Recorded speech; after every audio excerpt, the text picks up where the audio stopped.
Welcome to the Zoe Routh Leadership Podcast, where we share all things people stuff in leadership.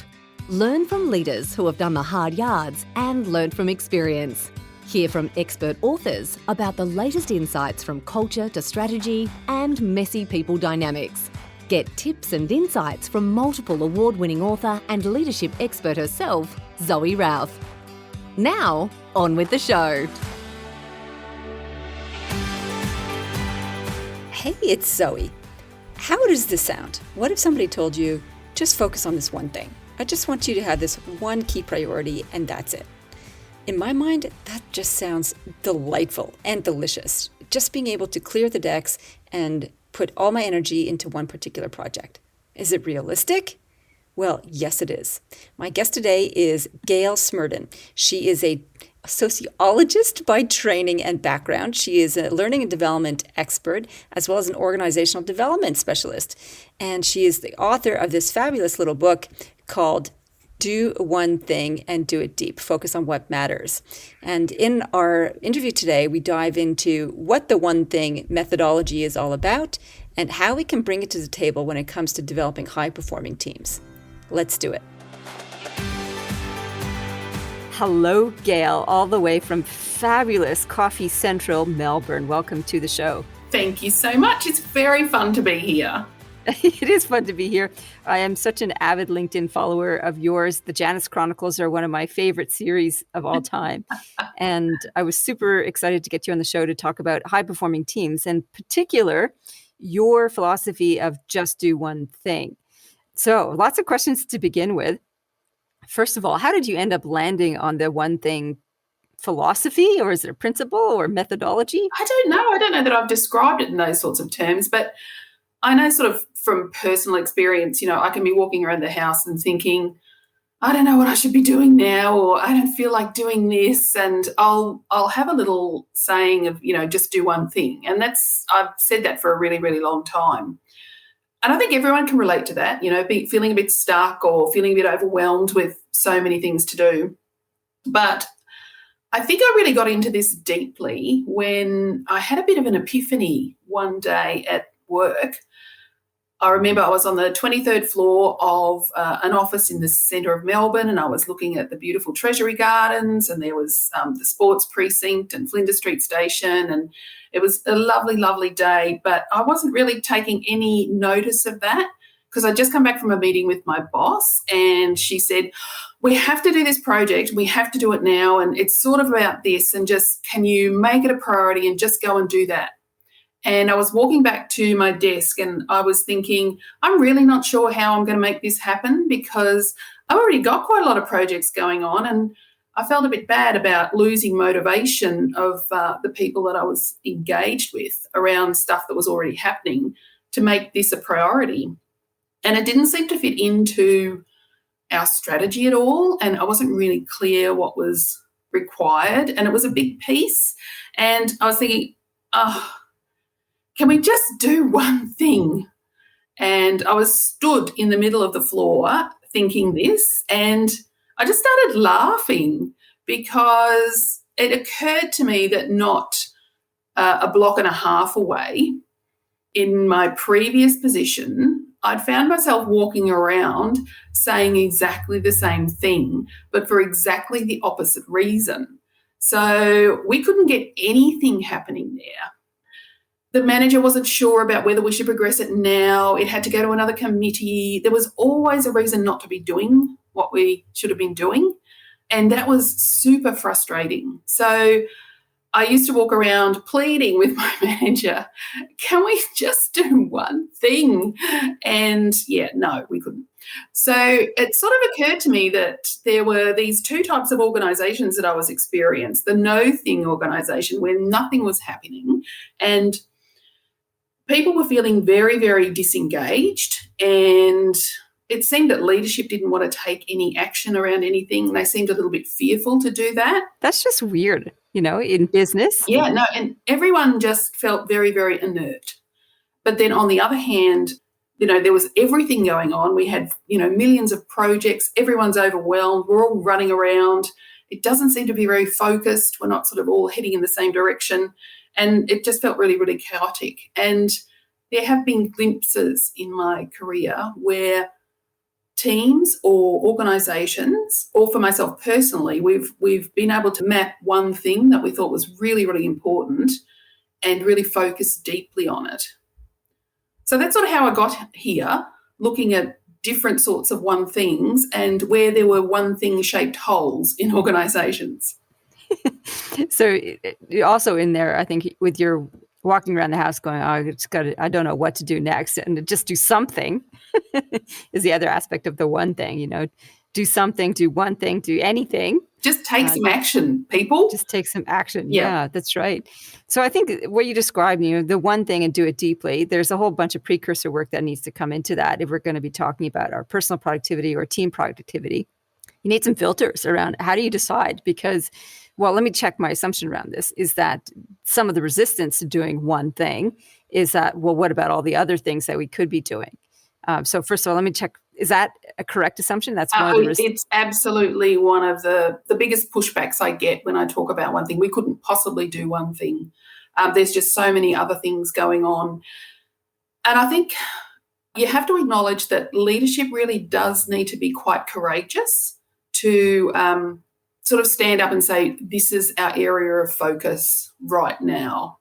It doesn't mean that you stop doing everything else. It's not like we're automatons and we're all doing exactly the same thing and only one thing at the same time. This is just a way for us to think about doing the most important things.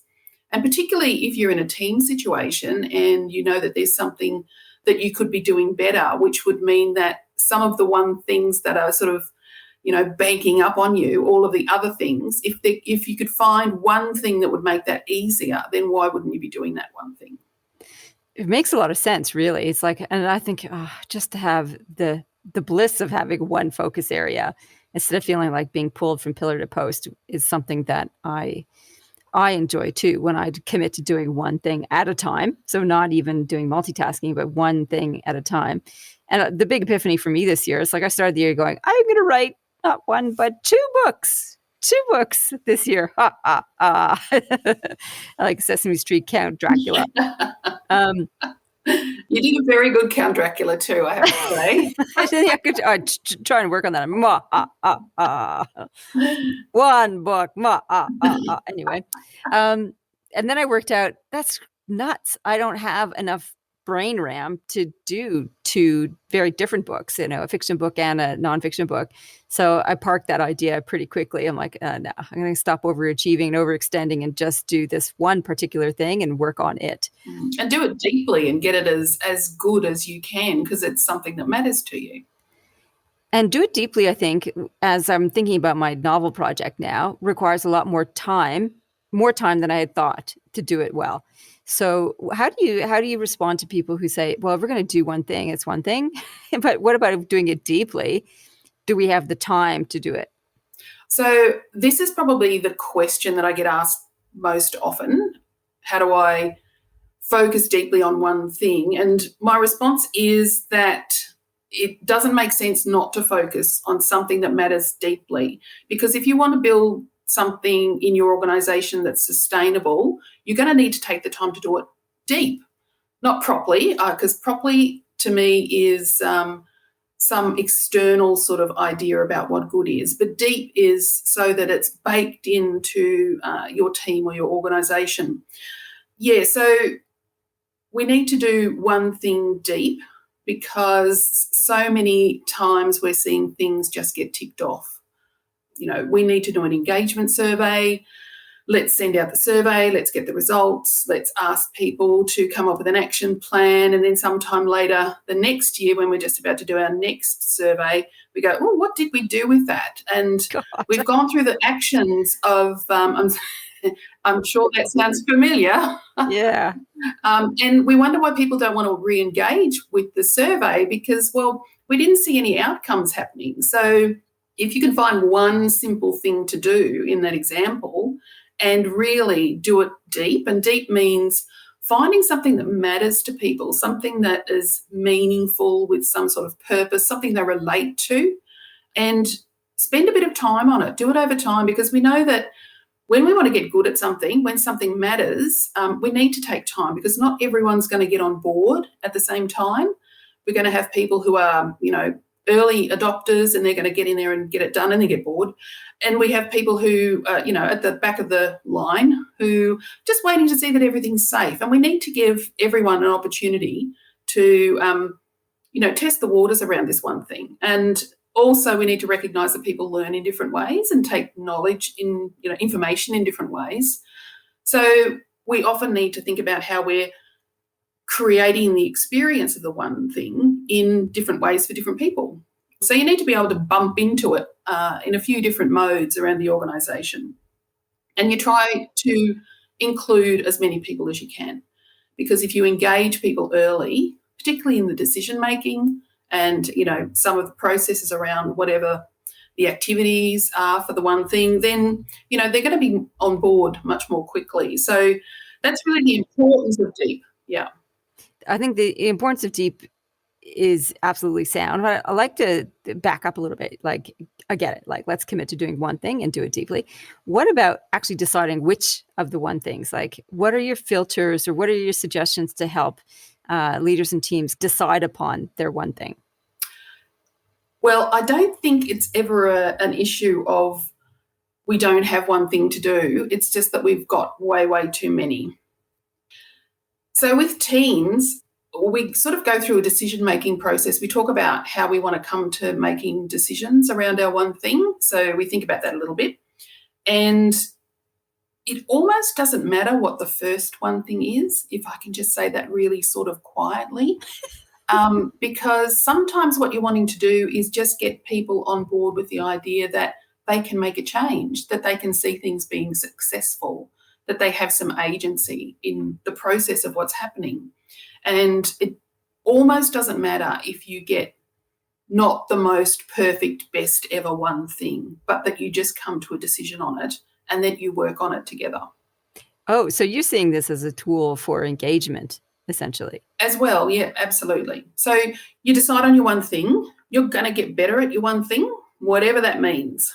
But there's going to be lots of incidental things that happen because of the one thing experience. And it can be many and varied, but it's usually around helping people connect, helping people work together, helping leaders be better sponsors for programs and improve their leadership. It builds trust, breaks down silos. It can do a lot of other things as well as the one thing that you set out to do. So when we're talking about one thing, is it a project-based one thing, or is it a process-based one thing, or can it be either? And have you got any examples? I think it can be either.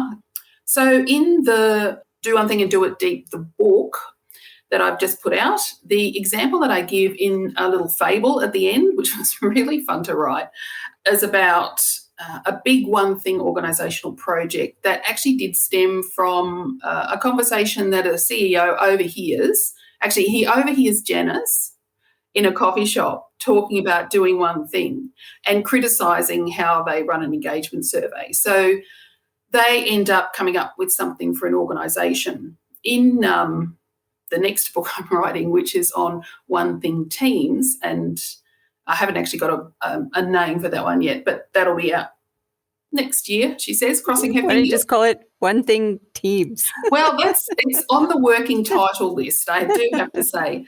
So when working with teams, I remember something that happened with a team of mine where people were just whinging at me one day. I thought, I'm just really tired of all this whinging at me.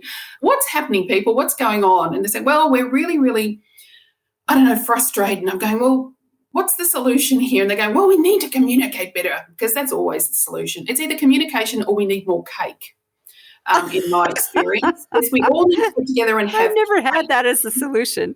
We just need more cake. Yeah, let's get together and have some social events and eat some cake. But no, it's communication that's the problem. It's like, well, what do you mean by that? Give me an example of one thing that you're finding problematic at the moment. And we drilled down to how we had to go to lots and lots of meetings and we didn't feel involved in them. And it was just taking up lots of time and we were feeling really, really stressed. So we did a little bit of digging to get to that as one of the possible things that we were focused on as upsetting us for the day. So I decided that we would have a little bit of an investigate and do some experiments. So we talked about what we could do, and I suggested that we don't just jump into, okay, here's a solution, meetings are a problem, here's a solution. Let's do some experiments, let's do some investigating.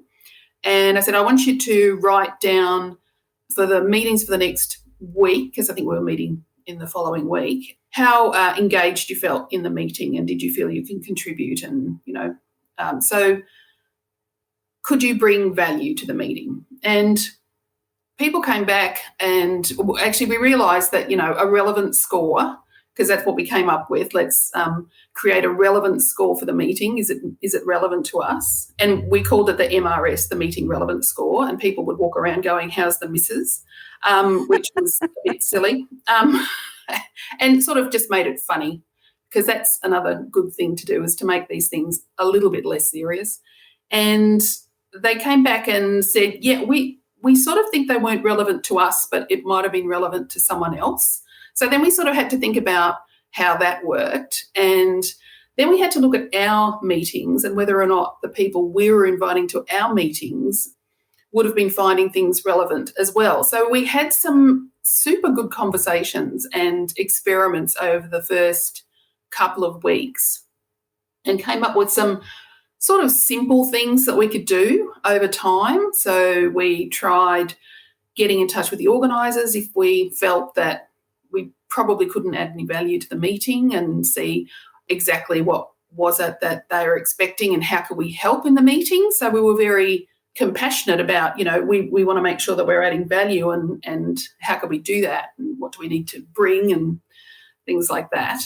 So that was one thing. And we found that we just had this continually shifting conversation around work expectations, and we could experiment and do little creative things with them, like making them a bit funny, or, making them into a game or something. And yeah, over time, we just sort of gradually found different things to work on, and we just do one thing after another. One little experiments after another. Yeah. I like that experimental approach. That's actually a different lens through which to see the one thing. Like one thing and do it deeply seems like a big, massive pillar, whereas like little one thing experiments feels like little peppering around the same sort of principle. Yeah. I think that works better for small groups. Whereas, you might want a one thing extravaganza for an organisation that's wanting to make cultural change, for example. So, yeah, it's sort of scalable depending on the group size, the context, that sort of thing. Have you got organisation-wide examples of a business embracing the one thing concept and doing the one thing, and what the outcomes were? Yeah, so a group that I'm working with at the moment, we're doing, I suppose, what we traditionally call a values refresh, but not exactly. So really focused on how to live the values in the organisation, and we're engaging with the leadership and group of stakeholders across the organisation to think about how we reformat our thinking around the values and really embed it deeply. So we've got a massive project going on at the moment. We've just kicked past the planning stage, and we're rolling out some programs to help embed the values in the organisation. So we're still early days, but it's really exciting, and people are starting to get on board, and it's just wonderful when you see people understanding how the values are affecting their work, and how it can be something positive that they hold on to, rather than something that they feel is being done to them and that they're being judged by them. So that's an example of doing a values project within a greater culture change project. And that's the one thing at a time that they're focusing on. Yeah, absolutely. Gayle, let's rewind the clock a little bit. Where did you get started in your professional career, and how did you end up doing this kind of work? Well, I think I probably fell into it. I studied for quite a while. I'm a sociologist by trade, and I just wanted to be a little bit more practical than theoretical after a while. So once I finished my PhD. What did you do a PhD in? So I wrote about, PhDs are great to think about in hindsight. In hindsight, I would have called it the depth in the shallows, because it was about how spirituality pops up in different forms of popular culture, that we're meaning-seeking creatures, and just examples of how that happens. So, yeah, it had a very boring title, but if I renamed it, that's what I'd call it, The Depth and the Shallows. Yeah, so I finished that, and I just needed a job. So I applied for a job and started working in the Victorian Public Service in learning and development. And I just sort of fell in love with that and moved more into organisational development. But I still really love L&D. I can never really sort of pick between them. I just love them both.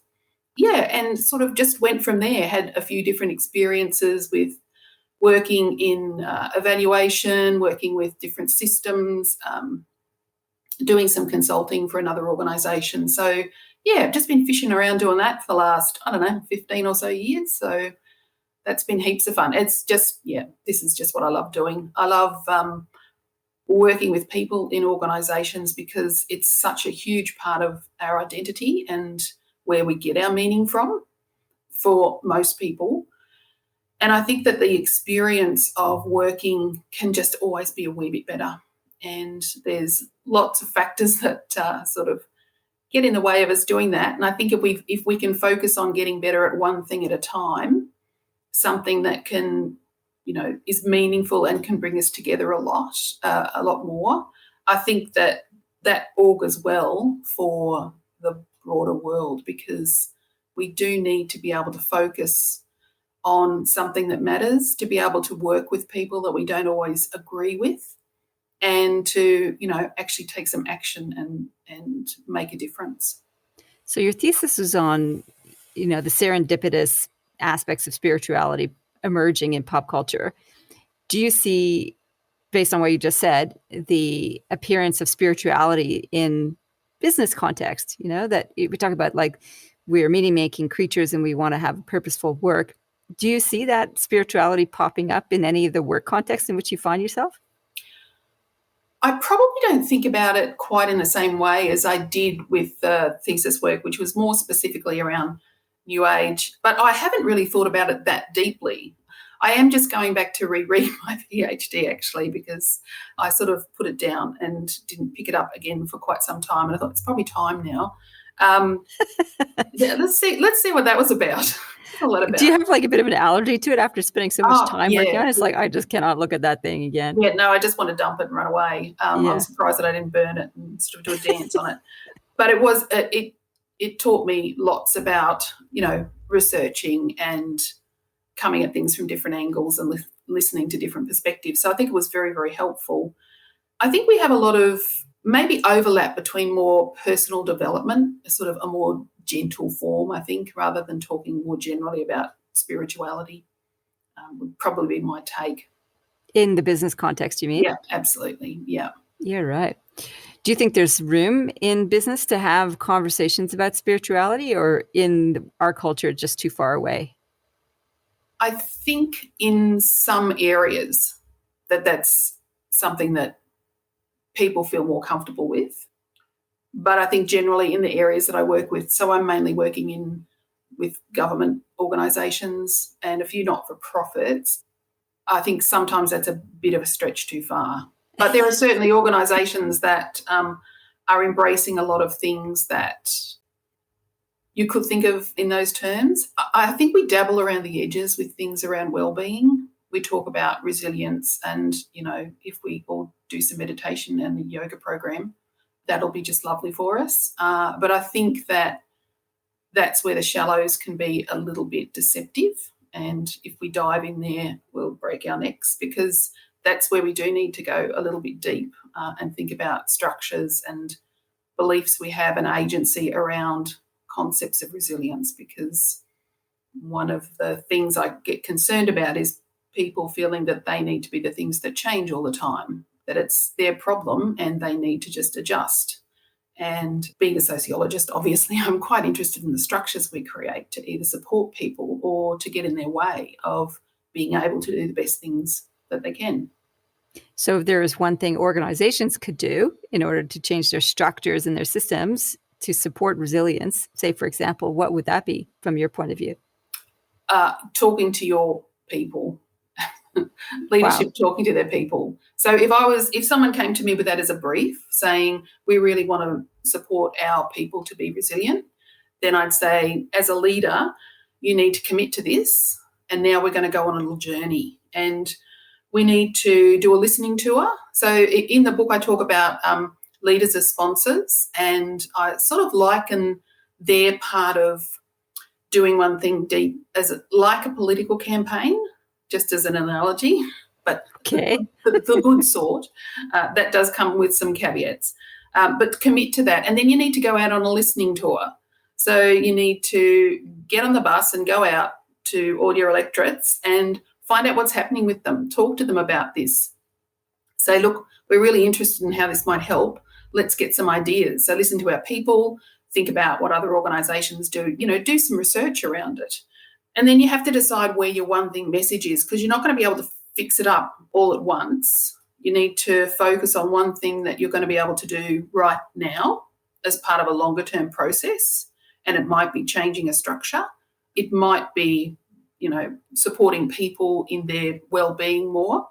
Whatever it is that turns out to be sort of important, salient for the time, you need to develop some consistent messaging around it and make sure that none of the leadership team are going off message. So this is what we're focused on, because if you get one team member who's bagging it or giving slightly different advice, you start to undermine the process really, really quickly. So you need to keep all your players on message. You need to be able to do it. Like, you need to embody the change that you want to see. So you need to check your behaviours, because when you can do that, you can, it gives you the right to support people and say, I'm seeing you doing this really, really well. So some recognition for where things are going well with other people, but also it gives you the ability to hold people to account. So you've been on your little journey, you've committed, you've done your listening tour, you know what you've got to say, you know how you've got to do things so that you can act in a certain way, and then just have fun with it.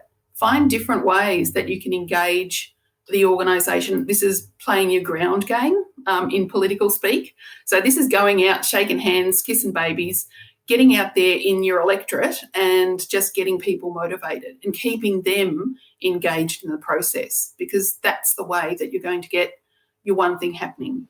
I love it. So it's a campaign philosophy and approach, really. Yeah, so there are 3 campaigns that you run in a one thing campaign if they're big. My God, 3 in one. Yeah. So you've got your leadership campaign, so your political campaign. You've got your engagement campaign, so you're thinking about how you're engaging your people, what sort of level you want to do that at. And you've also got your marketing campaign. So there's 3. And you need to think about your message, your people, and your leadership, and how all those things work together to make sure that there is a mindset generating around whatever this one thing is to make it successful. What do you think is the biggest obstacle for leaders in trying to get their one thing off the ground? So you got the 3 campaigns. Is there any particular campaign that's harder than another? Or is there a common trap that leaders fall into? Probably my biggest concern would be not seeing the benefit and then going off and playing your own game. So there might be some ego involved in not being able to do that, focus out sort of leadership. Sometimes they just don't see the value in the work. It can be important to make sure that you're always engaging with the leadership team to keep them involved. I can imagine, based on what you just said there, that a lot of leaders would, all that consulting seems like a waste of time. That people are just going to do the one thing that I pick and the way that I want them to do it. And that could be a possible derailer. Absolutely. Have you seen that happen as well? Yeah. So the thing with any good change campaign or a one thing campaign is that you put quite a bit of work in at the beginning so that you don't have to fix stuff up at the end. And people can get very frustrated with that and can feel that they're not achieving anything. So at the beginning, it's really, really important to sort of hold the unit quite firm and say, we have to lead this together and to hang in there for a little while, Because if it's not exactly addressing people's needs as quickly as they want, it's not uncommon for like one of the leadership team to want to go off and do their own thing and undermine everything else that's happening, because then we're starting to see conflict. So I have seen that happen, and it's quite frustrating. Oh, yeah. Yeah, I can imagine. So your tips for leader, like if you had 1 to 3, I'll give you a choice of tips for leaders to get started with this kind of work, what would those be? Commit to the idea that doing one thing could be beneficial. Commit to giving it a go. It doesn't matter that you don't know what your one thing is straight away. Just commit to the idea, get some good people around you, and get started. Okay, yeah. So let's do this for me as a model. So commit to the idea of doing one thing. So I've got a list of 3 projects that I think are important to my business. How would I then apply the one thing principle to those 3 priorities? Okay, so you'd round them up. So you'd chunk them into something bigger. I'll give you an example for me. Say, just a simple example. At the beginning of the year, I'm thinking, what is it that I really want to focus on this year? And I will pick 3 things. I think, oh, this goes against the brand. No, that's not true. But I'll give it a title, and I'll call it something funny just to amuse myself. So this year's been Me Only Better. That's the campaign title. And it has 3 strategies underneath that, which I measure everything against, because my thing is just try and do one thing better every day. Even if it's just a tiny, weeny little bit better, just try and do one thing better every day. But the 3 areas that I want to focus on are being fun, fit, and financial. So I want to look at, how I'm making sure that I'm supporting myself now and into the future. I want to try and be a little bit healthier, and I want to have some fun, because sometimes that just gets pushed to one side. So my 3 measures to a better me is it fitting into one of those things? And if not, well, do I really need to do it? Yeah, okay, I love it. So I have 3 priorities. I could group that underneath one major campaign, and those are effectively the 3 different strategies. Yep, absolutely. Yeah.